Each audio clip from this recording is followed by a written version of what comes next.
Apa dalil khitan dalam Al-Quran? Sebutkan dalil khitan. Awwalu man ikhtatana, yang pertama kali berkhitan Ibrahim alaihi salam, wa umruhu samanun, umurnya 80 tahun, bil qudum. Datang orang dibukanya kamus, kudum kampak.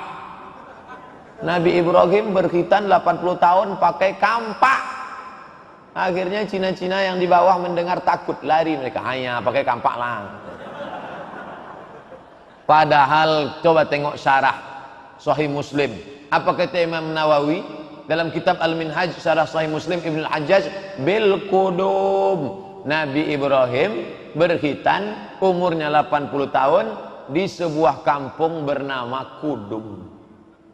Nama kampung itu Kampak. Di Riau ini ada, di Sumatera ini ada kampung Kampak, ada jalan ke Medan Cikampak. Dia nanya pakai Quran. Kata dia, kalau tak ada Quran, kalau ente pakai Quran, saudaraku, tak usah sholat subuh, karena tak ada sholat subuh dalam Quran. Ada tak? Ya ayyuhallazina amanu shollu sholatas subhi raka'ataini adaan ma'muman lillahi ta'ala. Mana ada? Ayat Quran itu global. Lalu penjelasan detailnya di mana? Dalam hadis. Ayat Quran tentang khitan mana? Innallaha yuhibbut tawwabina wa yuhibbul mutahhirin. Allah suka kepada orang yang suci. Di antara suci adalah khitan. Potong kuku suci, cabut bulu ketiak suci, potong rambut suci, bersih badan suci, berkhitan suci. Karena kalau tak dipotong itu ada namanya hasyafah. Di atas ada najis. Makanya anak kecil yang belum bersunat bisa memutus sop. Kenapa anak kecil yang belum bersunat memutus sop? Karena ada najis di ujung senapan AK-46. Mengangkat tangan sampai ke telinga ketika takbir, rukuk, iktidal. Itu harus apa tidak Pak Ustadz? Sunnat. Rukun, syarat, wajib, sunat. Ngangkat tangan 4 itu sunat. Allahu Akbar. Allahu Akbar. Sami Allahu liman hamidah. Nanti pas mau sujud, mau bangkit dari sujud, tasyahud awal, Allahu Akbar, sedaun telinga. Allahu Akbar, 1. Allahu Akbar, 2. Sami Allahu liman hamidah, 3. Bangkit dari tasyahud awal, Allahu Akbar. Mengangkatnya sedaun telinga atau sebahu? Allahu Akbar. Perempuan lebih tertutup lebih baik. Perempuan bagus sampai sebahu. Laki-laki pilih 2, sedaun telinga atau sebahu. Ada mazhab yang tak mengangkat tangan, ada. Mazhab yang mengangkat sekali saja, Hanafi. Hanafi cuma sekali aja, Allahu Akbar. Lain-lain dia tak angkat lagi. Jadi kawan saya itu Hanafi lah Pak Ustaz. Belum tentu juga. Bisa jadi dia Hanafi, bisa jadi dia malas, bisa jadi dia tak tahu.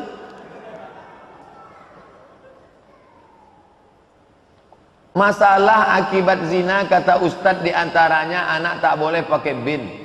Banyak juga tetap yang pakai bin karena anak hasil zina. Bagaimana menurut Pak Ustadz? Karena akte, karena kita tak ikut orang banyak. Nanti kalau orang banyak pakai celana pendek, kalau orang banyak pakai koteka, hukum bukan ikut orang banyak. Banyak Pak Ustadz yang melakukan, wa in tuti' aktsara man fil ardi yudilluka an sabilillah. Kalau kau ikut orang banyak, mereka menyesatkanmu dari jalan Allah. Yang diikut itu dalil, bukan orang banyak. Asal orang banyak buat, enggak. Mengapa Ustadz ceramah selalu pakai baju putih? Sunnah pakai baju putih. Sunnah, Nabi Muhammad pakai baju putih. Kenapa Ustadz pakai peci hitam? Nabi Muhammad pakai sorban hitam. Kenapa Ustadz tak pakai sorban? Hilang hidung saya. Sorban ada dong. Lewat pakai baju putih. Ada SMS masuk, Ustadz kalau bisa jangan baju putih teruslah. Kami bingung mencari videonya. Buka ini, itu lagi, baju putih. Gantilah Pak Ustadz, kadang-kadang hijau, kadang-kadang biru, biar mudah kan. Ingatlah judulnya.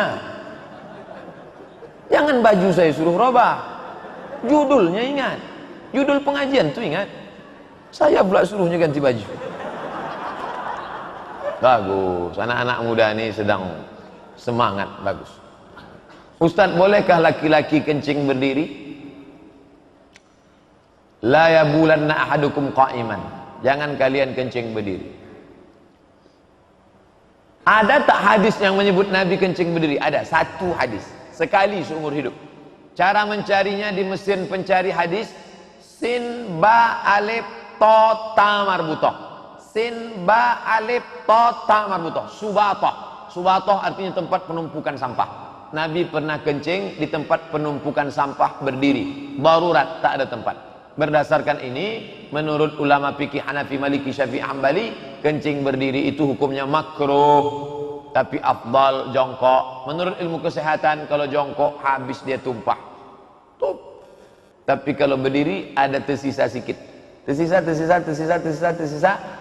menjadi batu di dalam. Oleh sebab itu bagus jongkok habis. Manfaat kedua, jatuh air kencing ke bawah, memercik ke atas, naik kaki ke kaki celana, kena ke lutut, solat kena najis. Makanya dulu kalau kita pergi ke kampung, makcik mau solat makcik, tunggu kejap ya, dia kasih kain sarung. Bahkan saya tengok banyak jamaah masuk jok mobil motor ada kain sarung, supaya apa? Solat nanti ganti celana, kain sarung, karena takut terpercik. Bagus, menghilangkan was-wasa jongkok. Mana yang harus dikerjakan antara solat qabliyah isya dengan solat tahiyatul masjid? Dua-duanya buat. Waktunya sempit Pak Ustadz, qabliyah. Kalau laksanakan qabliyah dapat tahiyatul masjid. Tapi kalau laksanakan tahiyatul masjid tidak dapat qabliyah. Begitu dalam fatwa Syekh Abdul Aziz Ibnu Baz, Mufti Saudi Arabia. Laksanakan qabliyah dapat tahiyatul masjid. Kalau laksanakan tahiyatul masjid tak dapat qabliyah. Kalau waktu mepet tinggal 2 menit. Tapi jangan gara-gara ini terlambat terus datang. Misalnya mengikuti futsal, membayar pendaftaran. Kalau menang dapat duit, kalau kalah tak dapat. Judi, futsal, turnamen poli, lomba mancing, peserta 20, 100, juara 1 1.000.000, juara 2 500, juara 3 250. Diambilnya 250 untuk biaya operasional, beli piala, beli piagam. Ini dia ada judi, yang dapat menang, yang tak dapat tak menang. Duit itu diputarnya, judi. Bolehkah menabung di bank konvensional? Alasan bunganya tak pernah digunakan. Tarik, masukkan ke bank syariah. Tarik, masukkan ke bank syariah. Ustadz, di bank konvensional apa syariah? BRI syariah. Kenapa Ustadz pilih BRI syariah? Karena gaji dosen UIN Suska langsung ditransfer ke BRI syariah. Tentang celana, sombong yang dimaksud itu tolak ukurnya gimana Pak Ustadz? Sombong itu dimaksudnya gimana? Raja Romawi dulu jubahnya terelak-elak, nyeret-nyeret sampai ke bawah. Raja Persia, maka kata Nabi SAW, la yadkhulul jannah, tak masuk surga, man jarra saubahu, siapa yang menyeret-nyeret jubahnya, khuyala, sombong. Itu kronologis ceritanya. Karena Nabi melarang, jangan kalian macam orang Raja Persia, Raja Romawi yang ujung jubahnya terseret-seret karena angkuh dan sombong, pakai jubah sutra dan lain sebagainya. Adakah ayat Quran lebih baik dibaca salat wajib? Misalnya pada salat subuh ayat apa, zuhur ayat apa, maghrib ayat apa? Buka buku 99 tanya jawab salat, dari surat Al-Hujurat sampai surat An-Naba dibaca pada salat subuh dan salat zuhur. Dari surat An-Naba ke surat Ad-Duha dibaca salat isya dan salat asar. Dari surat Ad-Duha sampai ke An-Nas dibaca pada salat maghrib. Jadi kalau saya baca Al-Baqarah Pak Ustadz, boleh ambil comot dari Al-Baqarah, tapi jangan sampai menghilangkan batasan-batasan ini. Tengok batasan, udah saya tulis dalam buku 5 tahun yang lalu, buku itu sudah dicetak. Baca baik-baik. Ustadz, misalnya saya sudah mulai rutin mengerjakan sholat sunat tahiyatul masjid, qabliyah, ba'diyah, tapi lain waktu saya tak mengerjakannya karena malas. Apakah malas ini menyebabkan dosa? Kata Nabi SAW, kita ini malas nih, kenapa malas? Kan mau mendapat ridho rahmat Allah, kok bisa malas?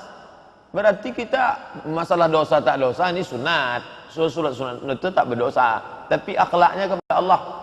maka kita sesungguhnya tak dapat menembus surga dengan qabliyah ba'diyah itu. Tapi kita melaksanakan itu untuk mencari rahmat ridha Allah. 6 pertanyaan. Ustaz, ku perhatikan biniku ini sholat subuhnya pas orang siap azan. Kadang jam 6 kurang, kadang jam 6 pas, kadang jam 6 lewat. Malah kalau hari libur entah jam berapa dia sholat subuh. Kayaknya dia pula yang mengatur sholat subuh. Apa perlu aku maki? Oh, mana boleh memaki bini? Tak boleh memaki. Jangan kata kasar. Perempuan itu kalau kita bicara, yang didengarnya bukan isi kata kita, tapi yang diingatnya adalah kata-katanya. Beda laki-laki. Laki-laki yang didengar itu isinya, bukan katanya. Kalau perempuan yang didengarnya itu katanya, makanya sampaikan kata-kata yang lembut. Makanya Nabi memanggil tak benar, Aisyah. Enggak. Apa kata Nabi? Ya Humaira, wahai yang putih ke merah-merah. Panggillah dia Humaira. Ya Humaira, kenapalah kau sembahyang subuh jam 6? Yang diingatnya ya Humairanya itu. Tapi dia hitam Pak Ustaz, panggil aja lah Humaira. Robahlah Adinda, bangunlah. Abang pun baru belakangan ini aja ini, kadang-kadang 7.30 juga kata dia. Nah, oleh sebab itu perbaikilah.